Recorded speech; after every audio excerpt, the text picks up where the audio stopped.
Nandito ako ulit sa seaside. Gusto ko lang magpalipas ng oras dito. Yan, may lumubog na ang araw.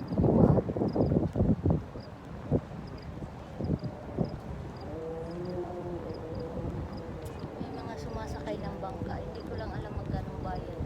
Parang gusto ko ma-experience. Sa ano lang siguro pag bayad yan.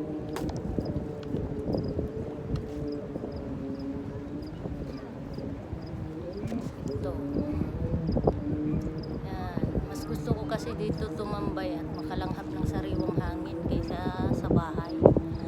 Eh, nasa loob ka lang ng bahay.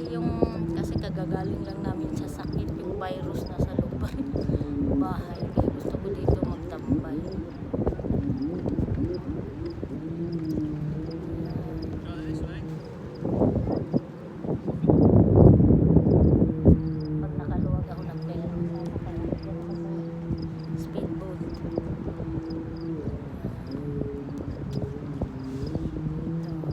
Tinry kong magpahinga, matulog sa bahay, hindi ako makatulog kaya isipan ko lumabas na lang dito sa tabing dagat para makalanghap